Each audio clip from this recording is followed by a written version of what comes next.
What do you think about the Laker team now? You follow the box scores of the games every day? Just the Lakers. You're kidding. That is really a compliment.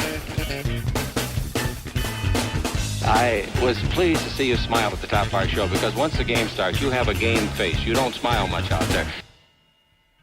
I don't think you have to do things for money anymore. Correct. What's up, Laker fans? Welcome to Laker Film Room Podcast, brought to you by the Blue Wire Podcast Network. I'm Pete, joined as always by Darius and Mike.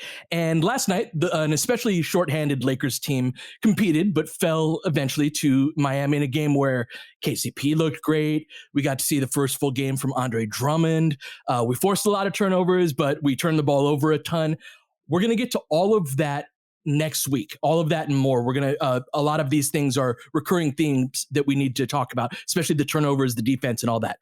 But today we're going to zoom out a little bit and take a look at the Western Conference playoff picture. When LeBron went down with his ankle injury, we knew that the Lakers would drop in the standings, but we weren't sure how far they were going to drop. We've gone 4-6 in the 10 games since then. But and now we have a better idea of where the Lakers might land. So, Mike, please help us get a better idea of what the landscape we're looking at now out west as those possibilities have begun to narrow. Guys, you know how players and coaches are always asked about standings and they kind of say, I'm not really worried about it. I'm just going to control what I can control. Here's what's in front of me. This is what, I am the opposite. I love looking at the standings. The standings page I may go to more than anything else. And it's just a nice little baseline. And here, actually, Darius, is there a favorite column for you? Like, are you going win-loss? Are you going games back? Are you going last 10, streak, home road, OT? Like, is there a favorite column for you in the standings, bro? Oh, man. Favorite one is probably games back. And then I also look at the loss. Correct. And, yeah. Ding, ding, ding. And then I also look at the loss column a fair amount, because the loss column in a typical season, this season's a little bit off, right? Because the differences in number of games played can be tricky when you look at the loss column. In the early part of the season, it's just sort of just like, it's more big picture stuff around like how have they been playing last 5, last 10, right? But as we get into this stage of the season, it's games back and number in the loss column. Like, what do the losses look like? Because you have to catch a team, right? And where are we? So talk to me more though about like the whole standings picture. We're both longtime standings viewers, because I'm right there with you. I'm games back, I'm loss column, and I'm last 10. Those are probably my 3 favorites. Pete? I like last 10. Yeah, I like last 10. Okay. It tells you how a team is playing now. I like road record as well. If I want a big picture overview of how good is this team actually, if you can win on the road, you're probably one of the top teams in the league.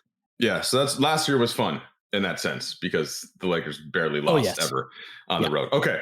So in here, now that we've established how obsessed we are with the standings, when LeBron went out, it was the game. It was, okay, well, that probably takes out the chance for the top seed, which I do think was still in play while LeBron was healthy, because I thought Utah was going to fall back some. And this was more of a if the Lakers want it, and they clearly don't need it, but just if they want it, you may as well, right? And in fact, LeBron even said it at some point. He's like, look, it's not my top priority, but if we're within striking distance of that, you may as well, right? You may as well give yourself the opportunity to do so. Okay, so that slipped. In the meantime, Phoenix has continued to play really well. So they've sort of, in a loss column section of this, Darius, they have separated themselves, at least to an extent, along with Utah. Now, with about 20 games, 3 games in the loss column it's not massive, but it's significant. It's something that is significant. And so that's how many games back the Clippers and the Nuggets are. The Lakers are now 5 games back of Phoenix. We don't know when LeBron is going to return. Kuzma just went out. We don't know how long that's going to be with the calf strain.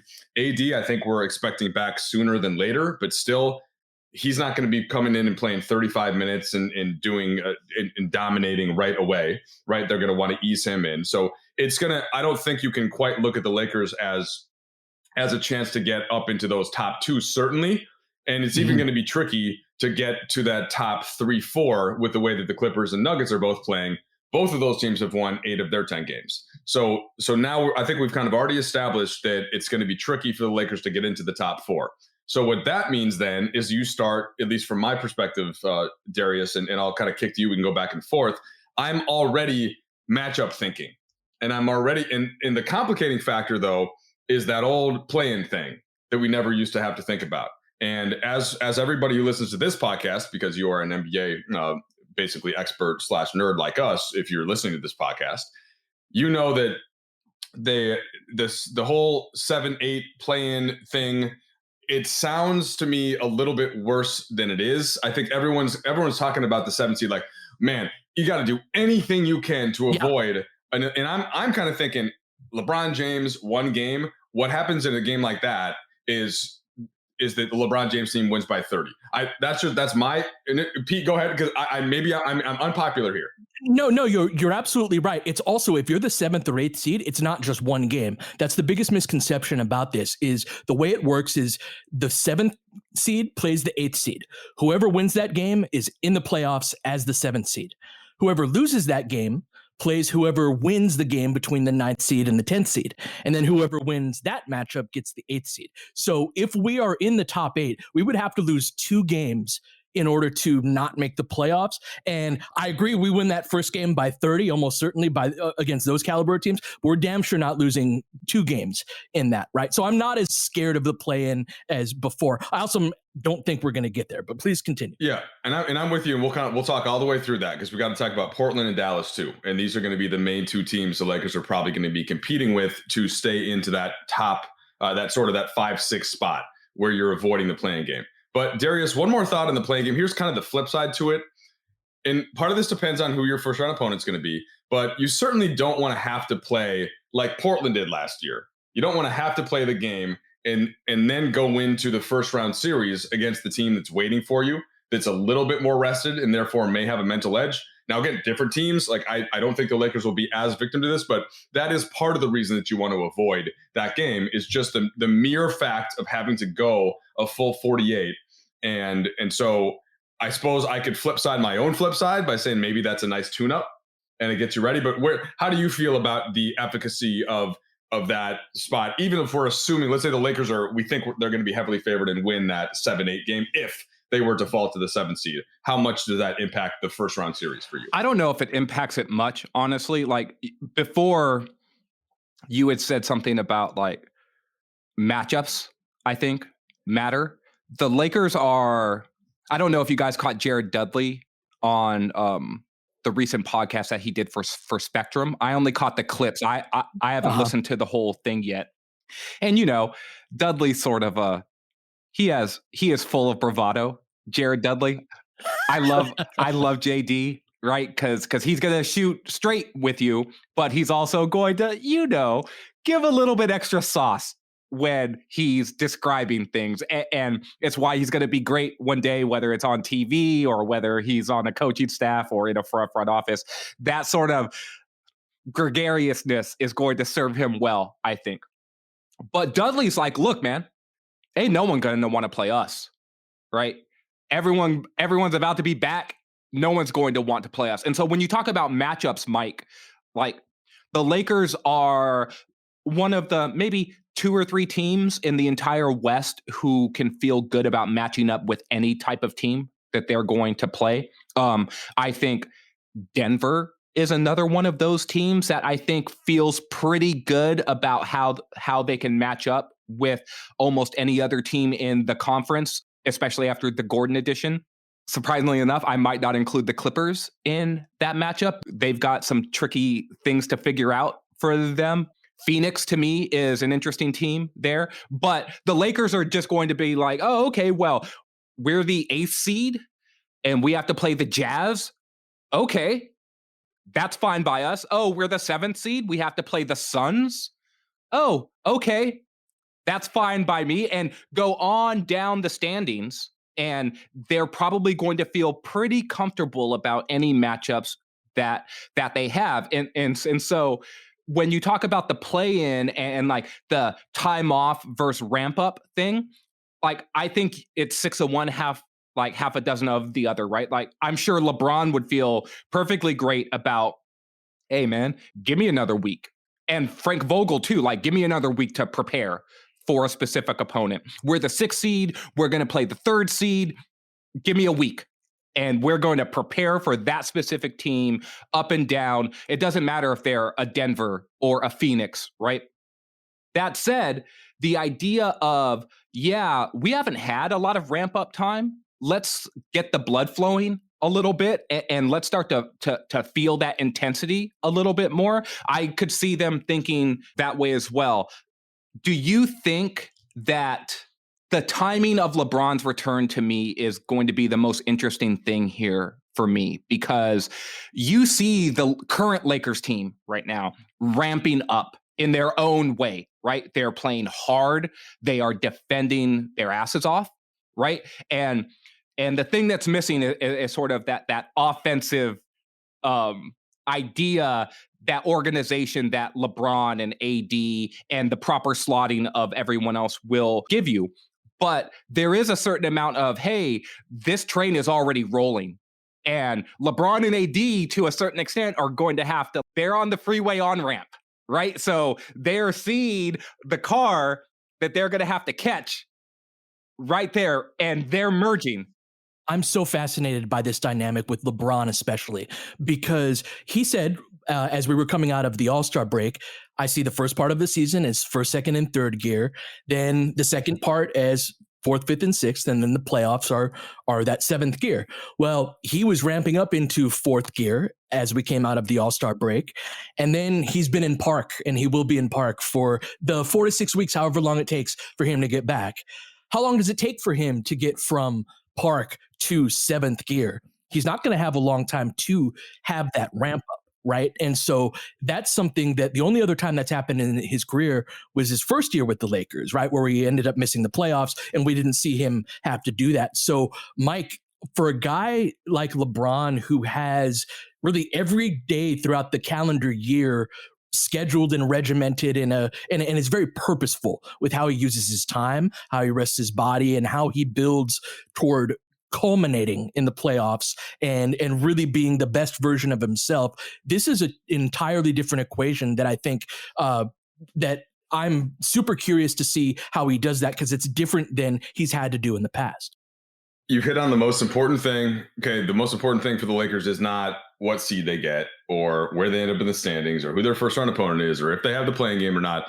It's about what level LeBron and AD can get to and how the respective talent around them can fit in. So that's a fact. But in the absence of knowing that for sure, and we can guess and we can be optimistic about LeBron, that's why it's kind of fun to dig into the standings. So allow me, if I can, what I want to do is slot, in Darius parlance, the West as to where we think these teams are going to end up. And then we can back data our way into how the Lakers might fit into that.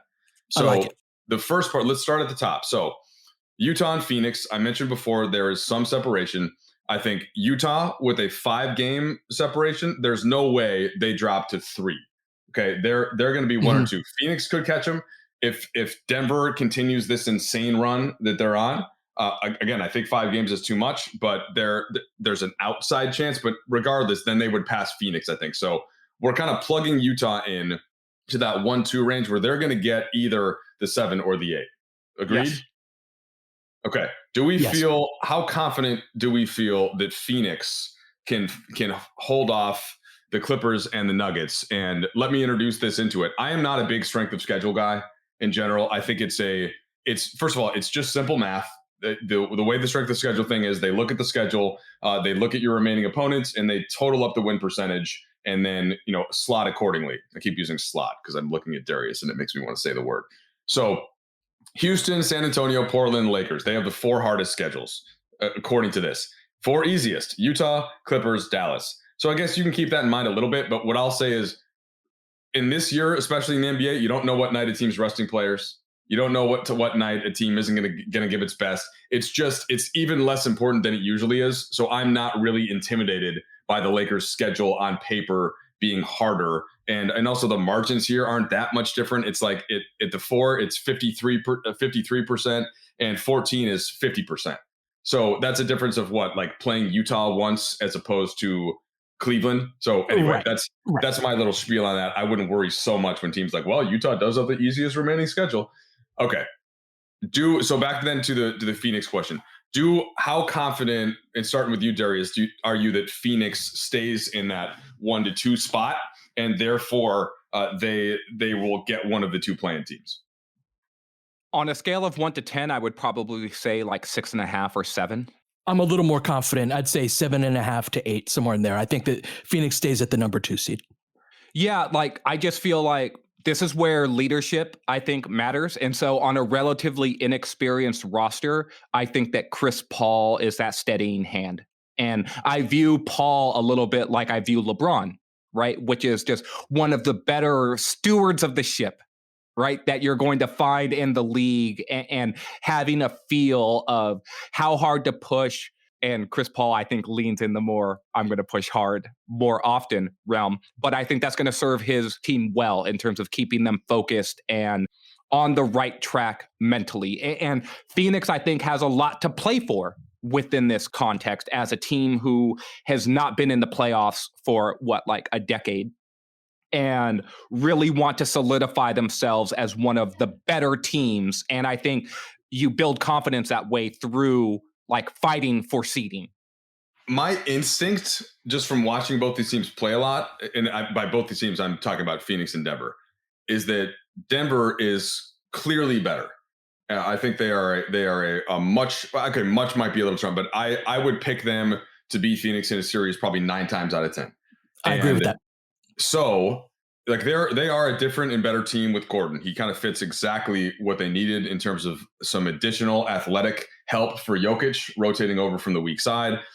It also has allowed Michael Porter Jr. to do he's had a little bit of like a Kyle Kuzma mini growth spurt this year in terms of from just a guy that wants to fill it up to now he's playing a little bit more defense. Now he's getting up and down in transition. Now he's just letting it fly from the perimeter. So you have basically replaced like Gary Harris and Paul Millsap or Jeremy Grant with 2 big, huge, long athletes to go around Jokic. Murray's playing better, and they also have Will Barton back. So I think it's a better Denver team.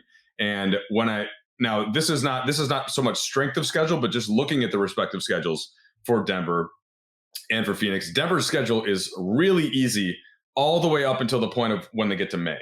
Like they don't have the most difficult road game they have is at Portland and for the entire rest of April. And in fact, the only other ones, it's at Golden State twice, at Houston once, and that's it. So once they get to May, though, this is when things are going to get interesting, because I think they're going to be at least close enough where Denver, they go at Clippers, at Lakers, May 1st and May 3rd. Is LeBron back by May 3rd? Do the Lakers say, okay, here's Denver. I know that you guys have been feeling great lately, but you still got to go through us. Is that a statement type game for them? Is that a statement type game for the Clippers? And then they go at Utah on the 7th with the Knicks mixed in the middle. So, and by the way, then Brooklyn at home. So when they hit that first part of May, that's when we're really going to know, I think. And that's when, to kind of bring the Lakers back into this, Pete, that's when you can start to think, okay, what difference is there between the 6 and the 7? Well, how much would you rather play Phoenix than Denver? Is it worth having to play a play-in game so that you get Phoenix in round 1 and you get and you don't have to play Denver? And I'm going to answer my own question for you so you can kind of respond back to it. I think that if you're the Lakers, you can't get too wrapped up into that. And like you guys worry about what your seed is. We're going to play hard. We're going to try to win games, and we're going to fall where we may, and good luck to you. And if you want to try to avoid us, so like, I don't think this should, the Lakers should be tanking a game, right, to try to get to the 6 or the 7. But I wonder, I do think that Phoenix and Denver are going to be having some of those internal conversations. Oh yeah, very much so. So Denver, I agree with your assessment of Denver, especially post Aaron Gordon trade, in that I think they're clearly the second best team in the West behind the Lakers in a 7-game series. And that said, no, we absolutely do not avoid or do any maneuvering. Our job is to make this the best version of the Lakers that they can possibly be, because the closer we get to that, the further everyone else is away. We are a tier above everybody else in the West when we're right. I genuinely believe that. That said, I think that the most likely, if the Lakers are going to lose a series, Denver playing us in the first round is the best formula for that. I still think we win that series, but it's the least amount of time that we have to get on the same page, establish that continuity. I think Denver is our toughest matchup out west, and I think they're the second best team out west that has a bit of familiarity with us. So I'd put the Clippers close to that, Pete. Would you? I would. I'm curious if the Clippers can hang with our athleticism. Let's actually take a quick break, and when we come back, I think one of the things that this is getting narrowed down to is the likelihood of playing either Denver or the Clippers in the first round, which I would argue are the two biggest threats to the Lakers' crown out west. So let's take a break. When we come back, we'll keep pondering that question.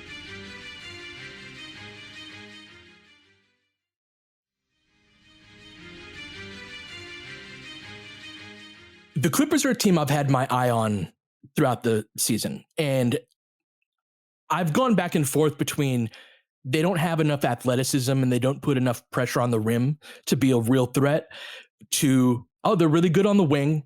They've got a guy who's been a number one on title teams who is looking more and more athletic. I don't know if you saw him yam on DeAndre Ayton yesterday.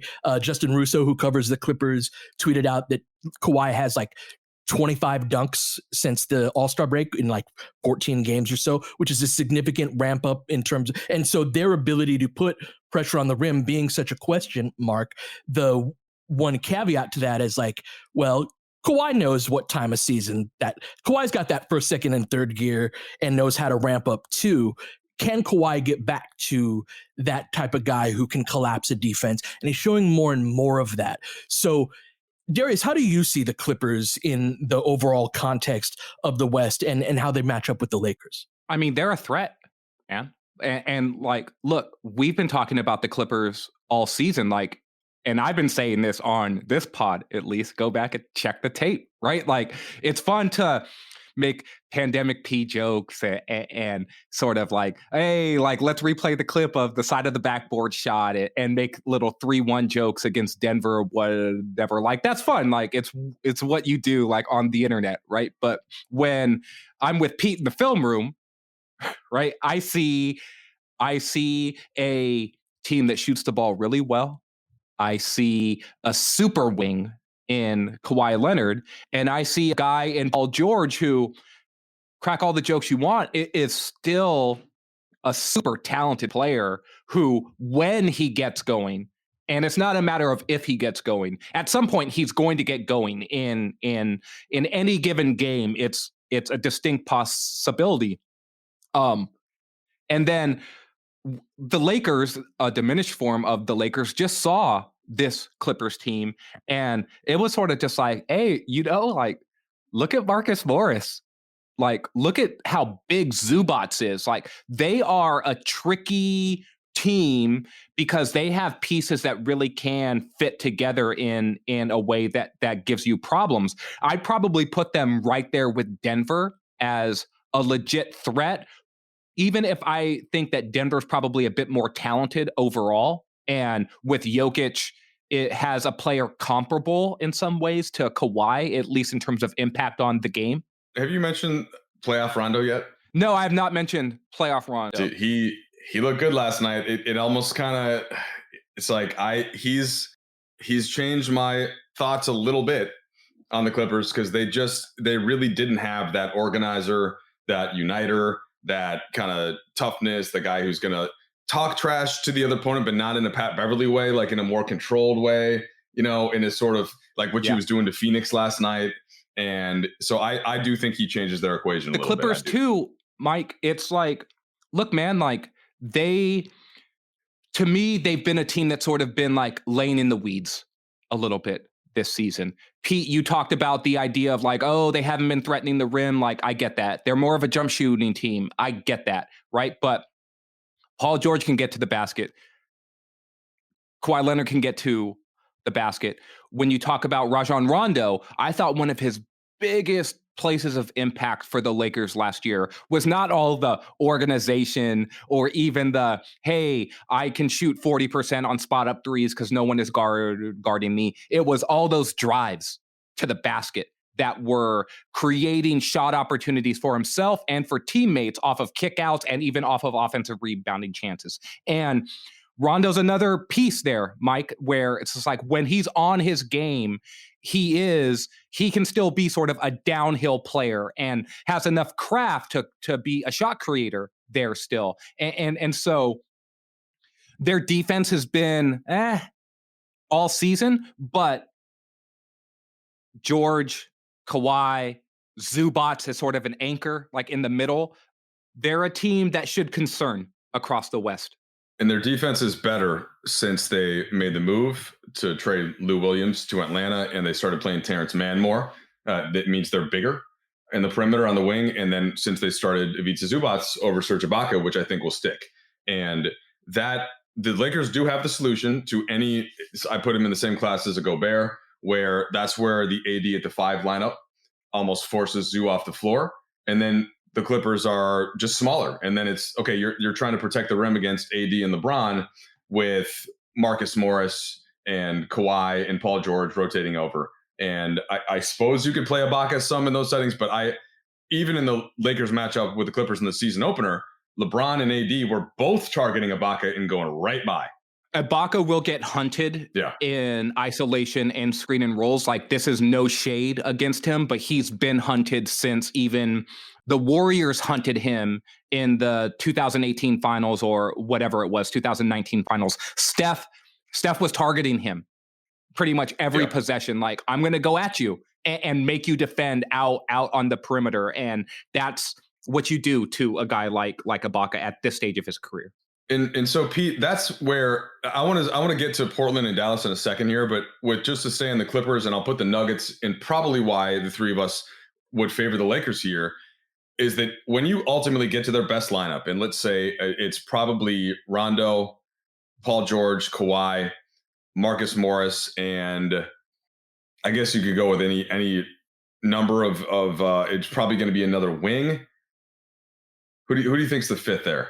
I think it's got to be Zoo or Ibaka. I agree that AD at the 5 is probably the way to go about beating them. And if that's the case, like, I think you got to go with Ibaka. I think they're just too small at that point to not have one of those guys on the floor. Not Batum or Beverly even?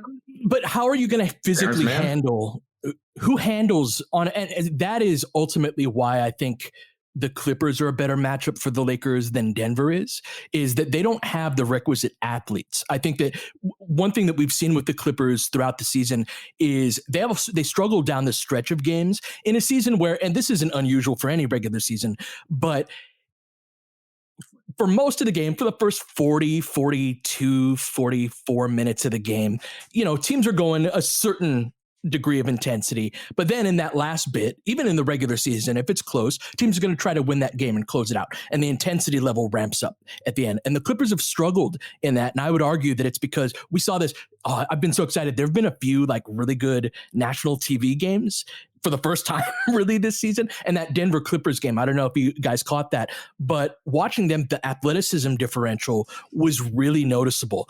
And the Clippers have a ton of skill, a ton of old man game. But there's got to be a certain level of that athlete can hang with this athlete. Yeah. And we were just talking about this in the last pod, that the Lakers are kind of built around this concept that if you've got that lineup that you're talking about of, Kawhi, PG, I think you said Beverly and Morris, whether it's Batum or Ibaka or Zoo or whomever as that Rondo, fifth guy, Rondo, just in terms of levels of athleticism, level of athlete, like they're going to have a hard time hanging with us on that end, even though they are a wonderful jump shooting team. They're really good on their wing defense. They've got a clear number one type of guy. I just think the athletes, they're going to struggle with that. I think back to last year's matchup in that weekend series where the Lakers played the Clippers and played the Bucks. And one of the signature moments of that game was LeBron basically just ripping through on Marcus Morris and getting to the basket and there being no rim protection there, right? And that's why AD at the 5 is so valuable, because he spaces to the corner, right? And then LeBron will run pick and roll. He will pull out whatever defender he wants to target and make you play two-man game in that instance, right? And the Clippers, they switch a lot. And one of the ideas about switching is you got to know when to switch, and you got to know when, nah, man, it ain't the time. Like, it ain't the time to switch right now. We got to hedge. We got to do this. We got to do that. We got to, like, contain this, and you got to get back Kawhi Leonard, Paul George. You can't just give up the switch to Luke Kennard or even a Marcus Morris or a Rondo or any of these other guys, because those are the guys who LeBron will hunt whoever is the advantageous matchup for whatever, and then he will find a solution to that, whether it's a drive or whether it's a jumper or whether it's, all right, now we're going to go into something else and I'm going to drive and kick. And it's why those Cavs Warriors finals were so exciting up until the point where KD entered and kind of changed the equation, because LeBron can also morph into the rim protector, which we just kind of forget about because AD's out there too. But if there's if there's a possession where the other team has to score in the final couple minutes, LeBron will get to the rim on the backside. He just will. And he will either eat a shot up or he will make you kick it out. He did it against Steph and Clay, possession after possession after possession in the finals there. And then Draymond did the same thing for the Warriors, where Draymond's going to find a way to come over and be that back line, and he will block your shot, or he will make you kick it out. And that's the player that the Nuggets, I don't think they had. I do think that there's a little bit of that in Aaron Gordon, which is interesting to cover up for Jokic some, but I still think the Lakers can attack it. Like, Aaron Gordon, as good as he is, he's not going to keep LeBron or AD off the rim. And so that to me is, again, that's the ultimate difference. Kawhi, as good as he is and could be in that spot, he's not going to keep LeBron or AD off the rim. And that's kind of where I will always rest my case, as it were. Pete, do you have anything else to say on the Clippers? No, I think we'll have plenty more to talk about with them. Denver is the interesting team to me because the idea has always been AD at the 5, right? He will then sort of play Jokic to a standstill, probably offensively, but then AD has the defense in order to sort of not only play with Jokic, but then be an impact defender on other places on the floor. The interesting thing to me, though, is that when the Lakers have a big lineup out there, right, whether it's Gasol and AD's at the 4, or whether it's Drummond and AD is at the 4, Michael Porter Jr. then becomes an interesting sort of pivot point for Denver's defense, because he either has to guard LeBron James or he has to guard Anthony Davis, right? Or he has to guard Andre Drummond, right? And so do you guys envision the Lakers playing bigger against the Nuggets more often, similar to what they did with Dwight, right? In order to occupy Jokic with a bigger dude and then force one of their combo forwards to guard AD? Do you think that's the better way for the Lakers to go? We're a ways out and we're projecting here, but it's an interesting sort of cat and mouse chess game that I see playing out in a Denver matchup. Yes, I definitely think we're going to play bigger.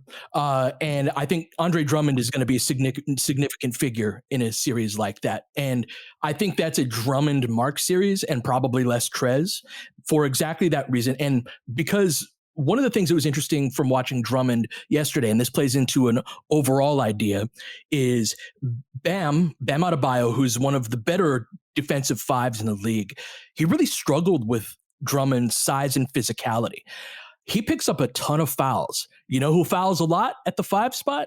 Is Nikola Jokic, especially guys that he can't handle their physicality and athleticism. That is a lot of the reason why Dwight, who's not a one-to-one analogy with Drummond at all, but in this respect, they're similar, of being difficult to handle physically around the rim. Drummond draws a ton of fouls, and he's just that presence. And so it's not just, can Jokic handle Drummond, right? I'm not saying Drummond can defend him terribly well on the other end of the floor, but when dealing around the rim with LeBron and AD and Drummond. And if you need to go to a different look, if you need some more floor spacing, then Mark comes in and he's got the physicality and can maybe defend Jokic better than Drummond can. I think that would be the case, but can also space the floor and make some decisions on the offensive end. I think that that series very much portends toward us going bigger. Do you see it similarly, Mike? Yeah, I do. And I also I think we're going to have to consider that if this series is more likely going to be earlier in the conference playoffs, then I think that we're going to see less AD at the 5 earlier, probably, and more with him kind of flanked, by a big. And I think that part of that depends on when AD returns. And if he returns sooner than later, which we're all hoping for, then there'll be more time for that to play out. But there just seems to be this thing, especially for AD and especially considering the way they filled out the roster, that they want to be able to use him at the 4 a little bit more. So we'll see how that all evolves. Unless you guys had any more thoughts on those matchups specifically, which we can, of course, keep going on. The last part of this I wanted to do was you have Portland and Dallas. Right now, they are just behind the Lakers in the loss column. Okay, so Portland's got 1 fewer loss. The Mavericks have 2 fewer losses. The extent to which it matters goes back to our bigger thing. If you really think that Utah and Phoenix are going to stay 1-2, that means you think that the Clippers and Denver are going to stay 3-4 in some order. And so it's almost already slotted in a way that we think projects, except that the Clippers and the Nuggets, we think, are better teams than the Jazz and the Suns in terms of a playoff matchup. They just happen to be switched. So take yourself outside of the Lakers and just thinking about matchups, I do think that you're better off being in the 7 spot in terms of matchups, even if you have to win that one game, because then you're most likely getting either Utah or Phoenix. So it's kind of circling back to the earlier point. And I know, Pete, we've already kind of made it. You're the Lakers. You don't really, you don't intentionally try to do something, but there are going to be, I think there are 4 back-to-backs in May, those are the kind of things where you can say, let's get LeBron more minutes, period, or let's get LeBron not playing on back-to-backs. And that might be the difference between the 5 seed and the 7 seed. And so it's just going to be super interesting to me how all of that plays out and the extent to which it matters. So unless you guys think I'm missing something, but I don't think Dallas has enough to get up into that Denver Clippers range. I don't think Portland does either. So it's basically going to come down to how much do the Lakers really want to fluctuate between getting to that, like trying to get the 5 versus the 6, which doesn't really matter because it's going to be Clippers or Nuggets. So that's my spiel there. It's just it's going to be interesting to see how that plays out. Well, I'm also looking at this, Mike, from the standpoint of the Lakers still have some time to go before they're going to be a 100% roster, right? We open the pod this way, but Kuz could be day to day. He could be out a week or longer, right? AD could be back as early as like the middle of next week, but even if he is he on a minutes restriction? Does he look like himself yet? The answers to those questions are probably yes and no.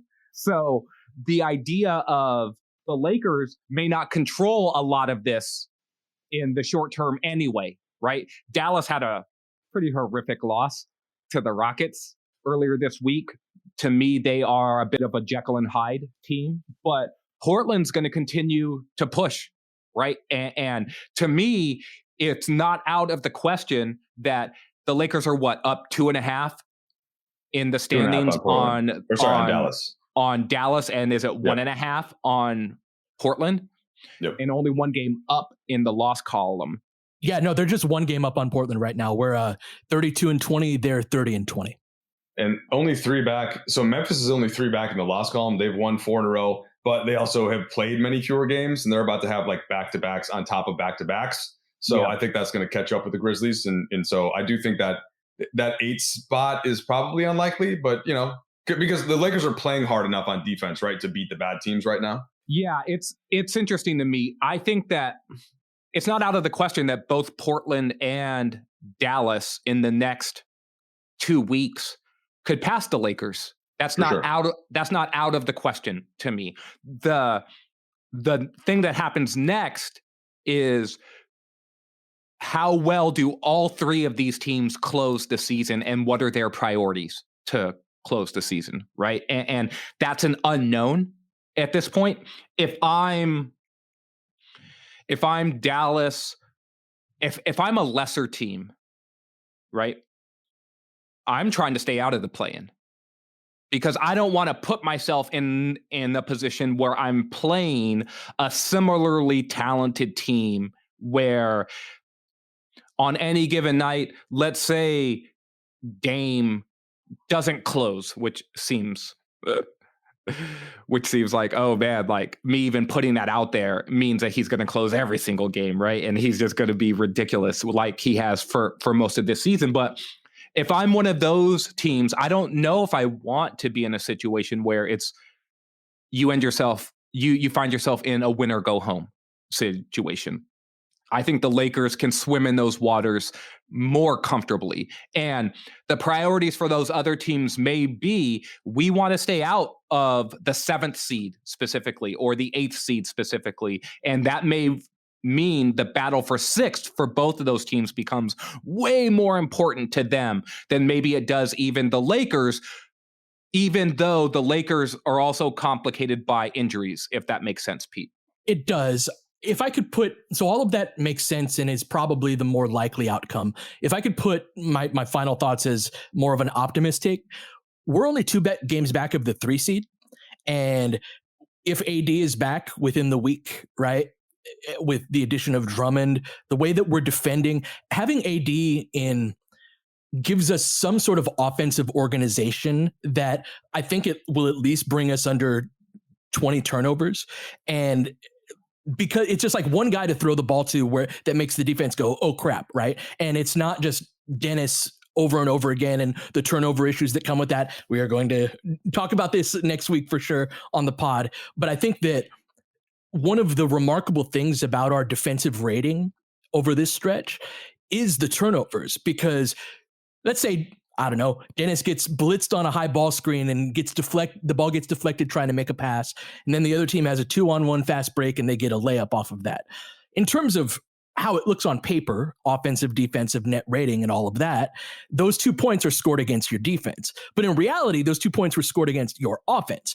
Yesterday, we gave up over 30 points off of turnovers, which means that when our defense is set, teams aren't scoring on us. If we're number 1 in defensive rating while turning the ball over freaking 20 times a game, that means our half-court defense is nuts.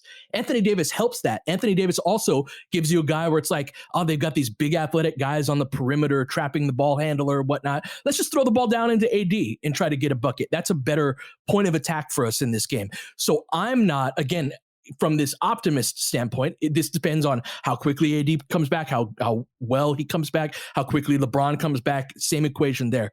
But we're not so far away from the 3 seed, at least, to where I think that's completely out of the question. I think it's unlikely, but I think it's possible. Yeah. So the real reason why I don't want to say dismiss the 3 seed, but why I think it's going to be difficult is I think that Denver's ascendance, just from a regular season, like they've always been a good regular season team. That's fair. But now they are loving life, right? Gordon's in there, just wanting to do role player stuff, right? It's just they have a nice mix right now to keep stacking regular season wins.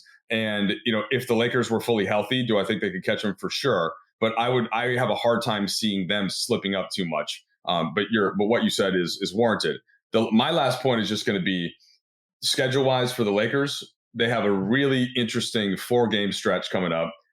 Back-to-back games against Utah, both at Staples Center, and then back-to-back games at Dallas. And that after that pod, let's recircle up, because I think we'll have a much better idea about really the whole layer of the Western Conference, and that's how interesting this is going to be. But that's a tough 4-game stretch. It doesn't look like you're going to get LeBron for those. Hopefully you get AD for some of them. Hopefully Kuz is back. But that's where I've got circled right now, Darius. My final point: fans are coming back.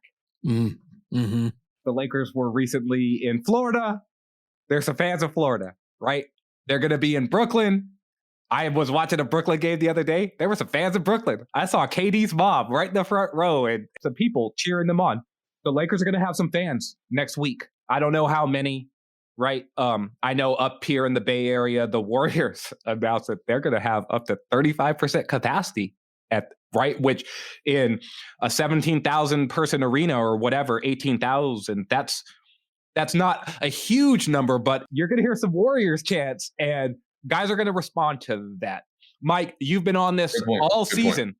You've been on this all season, just about like the cavernous nature of Staples Center and the lack of life and the lack of energy that a team like the Lakers specifically can feed off of. And look, even the other game against the Heat, and I saw there's just a boost that you get from people being there. And I'll be very interested to see how that does or does not impact the level of Lakers play when they've got some people in the building for some of these home games that can help drive them forward a little bit and maybe help in the way that Pete was mentioning. It's just like, yeah, the third seed may be a bit of a pipe dream here, but that from an optimist perspective, Pete, to sort of like give them a little bit of extra life down the stretch, even if they're not 100% healthy yet. Oh, I'm so glad you brought this up. There's going to be a huge boost of energy to end this season between the fans coming back, which is something LeBron has talked about a ton, and Mike as well. We've all seen the effect of that. LeBron and AD coming back, the banner being raised, and us naturally ramping up for what we're really playing for this season. I think there's this great combination of factors where that thunderstorm that LeBron talked about on IG the other day, I definitely see the clouds starting to swirl. And like you said, Mike, after that Utah stretch and Dallas stretch where we play both teams back to back, we're going to have a much clearer picture. But I'm glad we did this episode where because we see it a little bit better than we did when LeBron went down and we're like, oh crap, how far are they going to fall? We've got a much better idea. So this is a lot of fun, guys. I hope everybody has a great weekend. You've been listening to Laker Film Room Podcast. We'll catch you guys next time. James has got it in low to McHale. McHale wants to turn. He's double team. Just pass out in front. Broken up by Worthy. Tips to Magic. Worthy dives on his belly. Magic scores. There's Magic got it. Magic fires. It's good. They will. Lakers win the game. The Lakers win the game. Rebound of Lonnie. 3 seconds left. Van Exel to win it. It's on the way. Good. Kobe Bryant, 48 points, 16 rebounds. Shot with his 8th block shot that ties an NBA Finals record. A lot of Laker fans sticking around for this. You're seeing something that's very rare indeed. A Laker to get MVP chance in Boston. Of all places. Are you kidding me? Kobe, hard to believe. Are you kidding me? Unreal. Are you kidding me? Lakers looking to push. Bryant spinning in the lane. Back for Gasol. Pretty pass. And it's back to a 3-point game. Kobe Bryant picked up by Bell. There's the move. 2, 1. Listen. Unbelievable. For the victory. It's over. Shot clock now to 5. Bryant. Yes. And that was a little tap to Alvin Gentry.